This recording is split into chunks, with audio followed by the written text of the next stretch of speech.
mix-up to mix up your timing with the throw, because it has so many different timings with when it will come out as well. So I love seeing that from the Banjo players, and obviously Crazy Robin combo is always cool. Did really well at a Norwegian, I believe, or in the Nordics at least, a tournament. Got third, I believe, beating Lancelot and winners. Lost in losers, but did really well, Mad Ice. Hey, you got the win. You got the win. You know? That's what matters the most. You got the win. That's a dub for us and for him. And for his content. But in the meantime, though, we're starting off with Hollow Bastion. I'm not sure there's like a solid pick in this case. Like you have like the platforms that Banjo can play around on. But now you have to. VeCystim was also like very happy with like Wonder Wing usage. Like he's not like scared to throw it out in scrap scenarios because he knows it's like something you have to worry about and play around as the opponent. Like obviously, if you're in like the burst range from Wonder Wing and you're like trying to scrap and like play the mid range. Wonder Wing is pretty much unreactable in that essence, right? But like the only downside is like you're taking away your recovery option. Crazy footstool. Didn't get the punish out of it, but yeah, about the thing you were saying about the Wonder Wing. Yeah, because a lot of people might, more prefer to have it, but you have 5 uses in one stock, and we're seeing this. Still has one left at like 100% on Mad Ice King. Ooh, right there, good up smash. I believe that was. Up tilt. Up tilt. Oh, I didn't the up tilt also got above, so like it's kind of like Snake up tilt now, but like as an anti-air or anything. You can combo into it with quite a few things. Yeah, down throw. But I don't think with other things. I think it's specifically down throw where you can combo into like up tilt. Or the egg, but like it's like the tech check again. Yeah. So I'm not entirely counting that. I guess so, but still really good tool right there. Gonna go for the downer. Oh, good, gets the back air. Extending this lead, getting some extra credit going. 56% already. Finally gonna get a bit of a hit in, but it's not gonna kill the forward air. Still leaving VeCystim with a life to play with, but the Nair, that's going to clean it up, and we're currently both at 2 stocks. Close to even. Definitely interesting to see how Mad Ice King is definitely going for the full charged neutral B, if anything. And I would assume like you wouldn't want Foron exactly. I would assume, if anything, you would want to use Elf Thunder and Thunder to like try and deal with the projectile game, and then try, if you want to go for a read, sure, to try to get 4 on, like, tech check, for example. We're seeing these, what I think is pretty cool right here for VeCystim, obviously throwing out a bunch of the projectiles, and when Mad Ice King tries to meet it with something like we've seen mainly the Arcfire here. Arcfire is a way like higher value resource, I would say, because it's a resource you only have a limited amount of until it has to recharge.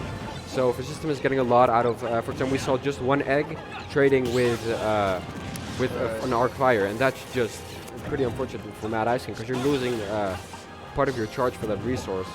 Right here, pretty even right now. Oh, tries to call out a Wonder Wing jump, but gonna get caught by the forward air from Mad Ice King. Oh, again. He gets caught by the startup constantly, just barely too late with like the unfortunate spot dodge, like dying for it as well. But I think he had to do it to avoid like the option flex up like Robin can do there. Again, these back airs, just to call the Wonder Wing is Mad Ice King a really good adaptation so far.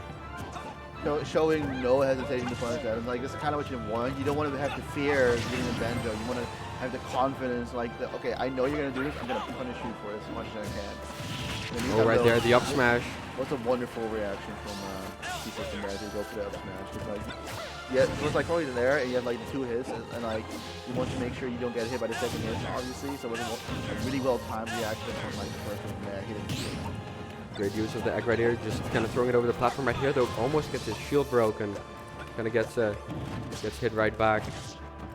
In the meantime, though, it's pretty even-ish right now, not in terms of defense, but in terms of technical. But VeCystim evens it up with the egg. The egg into like the F smash, I think, and that was the 4 there. Never mind. But in the meantime, though, now they're both on even-ish percent. So they're both kind of like looking for a way to like push themselves into like Wonder Thing calling out the jump. I believe we also saw a forward air from Mad Ice King. I think he was trying to call it out, but just but like the slight jump back matters so much for VeCystim here. It's spaced, it's positioned low enough to space them out to throw out the Wonder Thing and catch him in the lift aerial. That's a slight mix-up on how far you're going to do that Wonder Wing, just catching Mad Ice King off guard. And that's the scary part. You have so many mix-ups you can go for with the timing, spacing, positioning, and all that. You have to worry about that now. Because like you just got called out for trying to call out the Wonder Wing or like the Rising Aerial, but instead you ate a Wonder Wing to the face and you just died at 90. And usually things from Banjo don't kill immediately at 90 outside of like up tilt or like a hard call out, for example. So that's really scary. But we're seeing him go to Smash Roll in this case, of Hollow Bastion, going for a smaller stage, less space for Banjo to move around. But the scary thing is they're both zoners, so like if either one of them wins neutral, stage control is theirs pretty easily and pretty dominating. Also, one thing I'm pretty sure we're seeing, it still says winner round 1 on this. It isn't a big deal, but just thought I would point that out. Probably be fixed in a second. Yeah, it's a qualifier for top 24. But that doesn't really matter in this case right now. So people know this is an important match right here. This is not the winners round 1. These are some two really good players right there. Immediately going to get that 50% and a little bit of healing for it. Currently, you see some definitely some different things from both of them. And in the meantime, it's a little bit chaotic with the projectiles going after discards, also like popping up here and there. Now Ice King rolling in on the grenade, pretty smart in this case. Got the jab, got some damage. Well, backer tries to go for the double backer. The weak hit didn't confirm fully there. I've seen Mad Ice King get a lot of those like weak hits where you get the inner hitbox to follow up with some of the tipper stuff. But right here, we're not seeing those quite yet. Still, really good job keeping VeCystim in the corner. Tries to call out the side B again. And we're seeing this slight mix-ups in timings from VeCystim. And maybe Wendell or Mad Ice King not being ready for it perfectly. So actually kind of crazy how that didn't kill. Like, was full charge of any. Lost the full charges as a result from the up B and didn't get to recover in the end. Now it's VeCystim, like, being able to establish a lead here, like throwing out projectiles, trying to get as much chip down as possible. Yeah, it's definitely huge for Banjo in this game right now. You can see he's like taking full advantage of the stage layout to like try and set up his projectile game. Just barely a little too late on the roll punish, like with the down smash. Because I think he definitely was trying to like look out like for the panic option. Nice arc fire into Nair. Even enough, at least in stock count, but now you still have a Banjo lead. But it doesn't matter right now. Banjo made a poor decision, gets caught, and now you have to play against Robin's advantage stage. Just going to use that side B to get back to the stage, but now you're once again putting yourself in the corner. The side B went a bit too far. Once again, using these projectiles now to trade with the more valuable resources.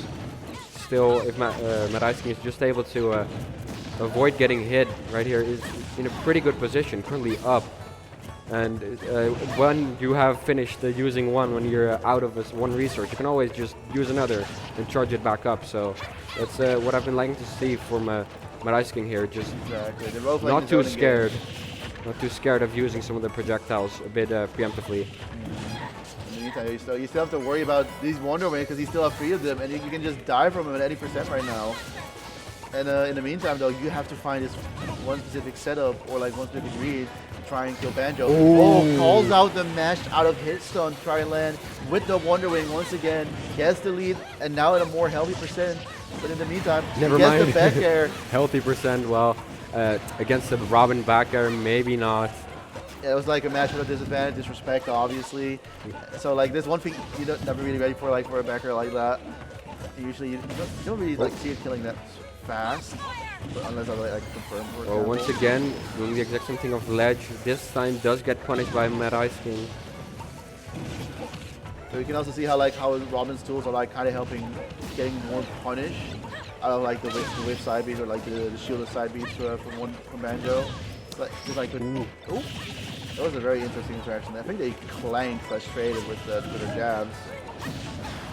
I'm not sure what happened right there, but at 90% now, well, Mad Ice King has the lead. We've seen VeCystim just turn those around in seconds, but right there, the forward air, not gonna kill. Maybe a Nair would have done it, but I'm not a Robin expert. And Mad Ice King definitely is. Side B to make sure you don't get hit by anything, get the iframes and all that right. Oh god.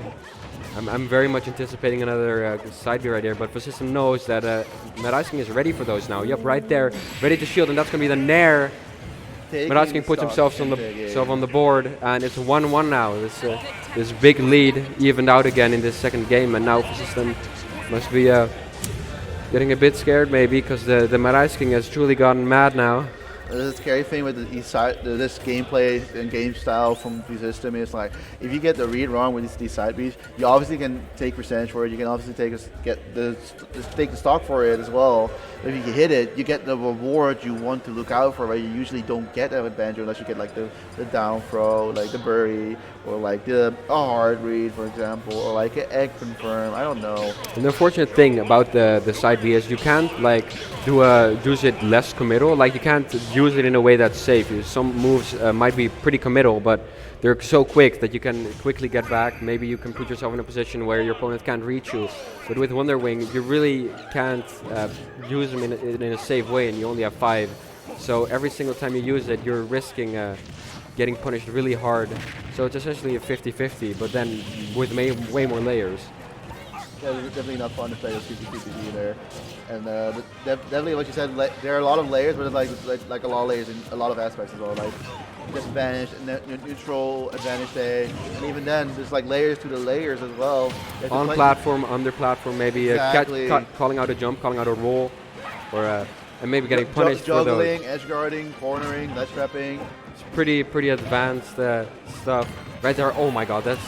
The Wonder Wing takes him and beats him at 37%. That's one of the. This is like the worst thing that can happen to you right now as Wendell. Yeah, I feel like Madaisking had a bit too much respect right there for VeCystim, because you don't usually expect people to side be like that at a disadvantage at such a level. Because that's one of the things I would do, and I'm not a great Banjo player. I would just mash side at a disadvantage if I feel like that could be profitable. We have seen VeCystim do it over and over again, so it was really interesting. He was not ready for it. He's probably trying to like find a moment where he can finish it, but like not ready to react, for example, right? But like we see the Wonder Wings coming out now, being ready. Oh my God! Oh my goodness. Saved by the egg. He was actually saved by the egg. That's crazy. But now he's like 120%. VeCystim is still on his first stock. In the meantime, he's trying to get the kill. Playing a little bit cheeky right now because he has the lead, trying to get the play in. But not sure if that's actually helping out, if anything. Ooh, nice rolling in. Good catch though by Madaisking, just standing at roll distance.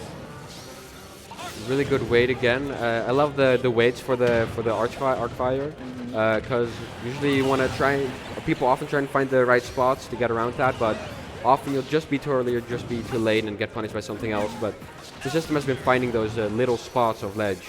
Right, exactly. The VeCystim is also using like his projectiles to try and get out the corner. This time he didn't have any resources to get out though. He didn't get the time to set up the egg, for example, and now he had to like eat up Arcfire and die for it. But now he still has a full stock lead, and Wendell has to make a play here to try and even it up.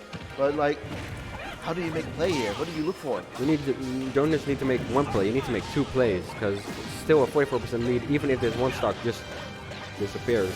Ooh, he's still behind. Nearly tried to get the command grab down just to get the health back, which would definitely help out a lot in this case.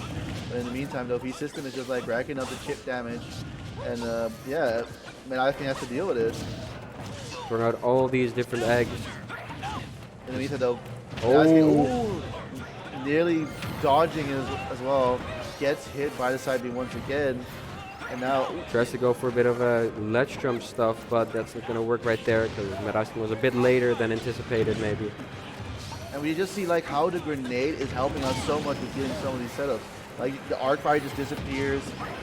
It obviously can deal with like the thunder, so you can't like just throw it out because like you get the grenade eats it up.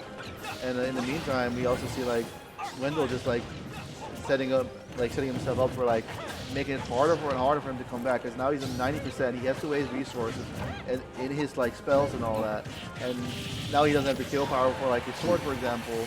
But now he has like he's finally has the back. But he also has like other resources he has to worry about. Right there, gonna get the grab back throw. One thing you said about the grenade, the egg, is that was right there. Amazing edge guard. Right there, gonna get the back air. And he even lost his resources as well. So even if he lived, there was no sure way if he were going to come back. It's actually unfortunate. Well done by VeCystim. Unfortunate for Madaisking. Getting the upset right here. Pretty big one. VeCystim obviously